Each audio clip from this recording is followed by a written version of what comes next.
the discovery of the tomb of Prophet Zulkif in the Great Wall of China. Amidst the surprising archaeological exploration of the Great Wall of China, a group of historians have discovered a tomb believed to be that of Prophet Zulkif. The Prophet, who is revered in Islamic tradition as the guardian of knowledge and wisdom, was known for his profound spiritual journey. The discovery has revealed world-shaking evidence that traces of Prophet Zulkifli's life and teachings reach far north, beyond remote boundaries. When news of the discovery spread, the world was captivated by how a spiritual legacy that has transcended time and culture is now being revealed to inspire and unite human thought across the globe. A sign from the east. The Istanbul sky was overcast, and the aroma of hot coffee filled Dr. Salim Aydin's office when he opened an email that seemed ordinary, just a message from a local Chinese researcher named Liao Chen. But when he read the attachment, which contained photographs of artifacts and stone fragments inscribed with ancient Arabic calligraphy, his heart started beating faster. "This can't be," he muttered, his eyes widening. The inscription on the stone spelled out the name, Zulkif, in an ancient writing style he had only seen in 7th century manuscripts. To his astonishment, the stone had been found near an ancient settlement in the Gansu region, not far from the western Great Wall of China, a region previously unconnected with the prophetic history of the Middle East. A few days later, Dr. Salim stood at Beijing International Airport with a backpack full of historical records and an archaeological camera. He had joined a team of researchers from Lanzhou University who had previously surveyed the area. They were headed to a small village called Qilianzhen, surrounded by quiet mountains and protected forests. The locals greeted them with curiosity. However, there was one elderly man, a man over 90 years old named Lao Mu, who from the beginning seemed uncomfortable with their arrival. With careful body language, Lao Mu whispered to Dr. Salim through an interpreter, "The place you are looking for is sacred land. Our ancestors call it the Tomb of the Wise Man of the West. Not everyone is allowed to enter." As night fell and the fog grew thicker, Dr. Salim sat in contemplation by the fire of a traditional villager's house. Outside the window, the shadow of the Great Wall was like a giant stone snake stretching endlessly. He felt as if he were being pulled by an invisible force, a call from the past that wanted to reveal a great secret buried for thousands of years. In his heart, he whispered, "If this is really the tomb of a prophet, then the history of the world will be rewritten."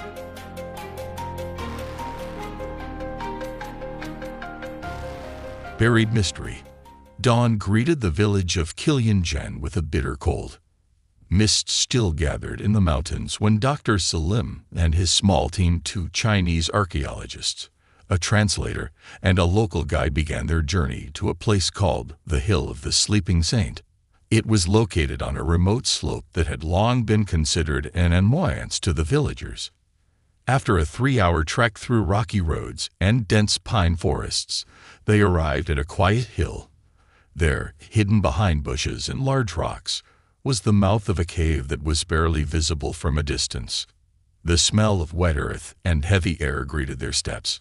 The guide pointed into the cave, then took a few steps back. "Inside, our elders pay their respects. No one dares to go too deep," he said softly. With the help of spotlights and safety equipment, the team began to enter the cave. The deeper they went, the more sacred and mysterious the place became. The cave passageway was lined with ancient wall carvings, some in the local style of ancient China, but also with unusual symbols, including a form of calligraphy resembling Arabic Kufic script, which displayed the name Zulkif in a recognizable form. Eventually, they came to a natural open space in the bowels of the cave. There was a stone tomb about 2 meters long, covered in the dust of time and dry leaves blown by the wind. Around the tomb were 6 circular stone pillars, each engraved with wise quotes about justice, patience, and steadfastness, values synonymous with the figure of the Prophet Zulkif in Islamic literature. At the end of the room, A small chest was also found containing ancient manuscripts, written on thin tree bark and still quite well preserved. The writing inside was in an ancient language similar to Persian and Arabic dialects, as well as local characters. On one of the sheets, it was stated, "He came from the west bringing the light of reason and patience. In this land, he taught justice, and when his time came, he rested in this place, awaiting the day of resurrection." Dr. Salim's eyes were glassy. His hands trembled as he touched the tombstone. There was no gold, no treasure, only a sense of calm and spiritual depth that was so strong, as if the prophet's spirit was still guarding the place peacefully. Dr. Salim's mind drifted to history. Could a prophet from the Middle East have traveled this far, across Persia, Central Asia, and even to the borders of China? Did Prophet Zulkif preach here, leaving a legacy that only a few people understood? One thing was for sure: this was not just an archaeological discovery, but a spiritual trail that connected the past to the present, and the world was not ready for the truth that was about to be revealed.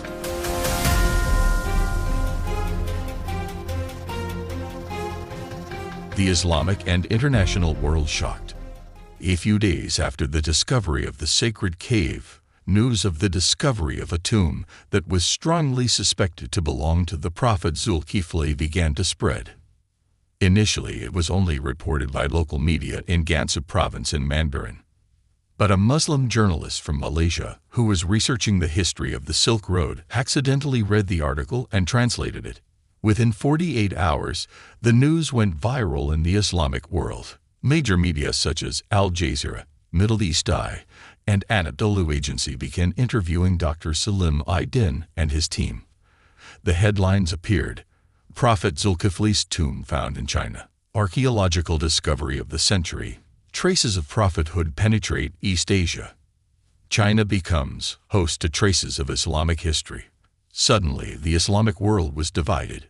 On the one hand, scholars, Muslim scholars, and historians responded with curiosity and amazement. Some called this discovery a sign that the history of prophethood is much broader than that recorded in classical books. Scholars from Morocco, Jordan, and Indonesia even proposed an international conference to discuss the findings scientifically and theologically. However, there were also many who underestimated it. Microscopists understood the validity of the Arabic calligraphy found and extracted. Is it really the tomb of Prophet Zulkif, or just a respected local figure who was mistakenly identified? Some Western investors called it a form of religious romanticization that needed stricter verification. Meanwhile, the Chinese government began to take over the discovery site. The cave area was immediately closed under the pretext of cultural preservation, and public access was restricted. Armed guards were deployed to the area, and any photography or coverage was prohibited except with special permission from Beijing. This move sparked a strong reaction from the international community. Online petitions emerged, pushing for the site to be open for open scientific study and visits by Muslims. Several Muslim-majority countries, such as Turkey and Pakistan, sent diplomatic notes to the Chinese government, asking for clarification and involvement in the conservation of the tomb. Dr. Salim himself was under pressure. His cell phone kept ringing. Some offered millions of dollars for exclusive research rights. Others threatened to stop talking about the discovery in the media. But amid the storm of controversy and global pressure, one thing he is certain of: this discovery is not just about history. It is about the identity of humanity and the divine messages that have been hidden in the dust of time.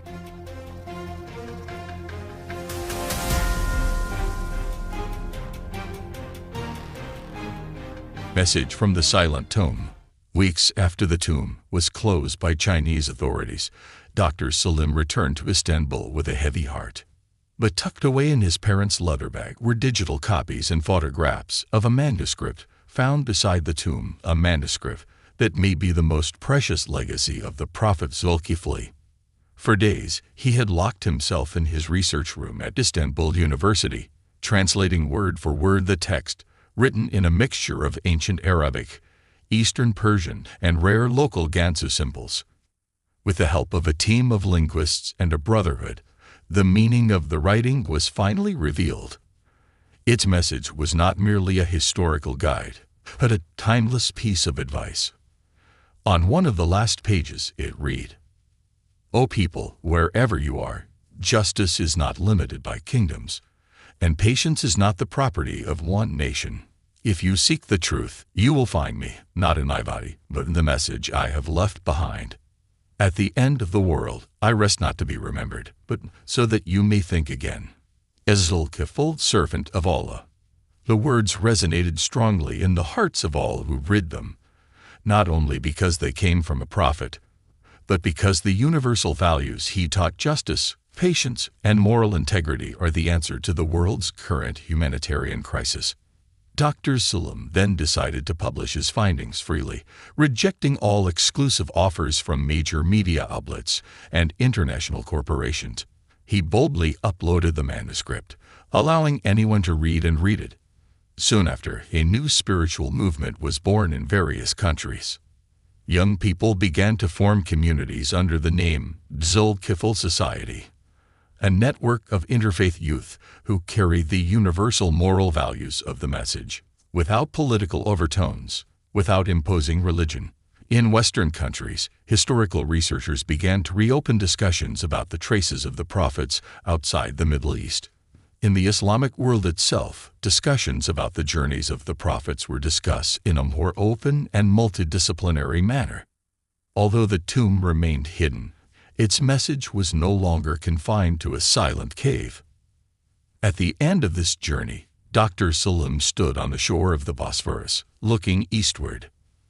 With teary eyes, he whispered to himself, "You are truly not just for his time. You are an eternal message from God for a world that is losing its way."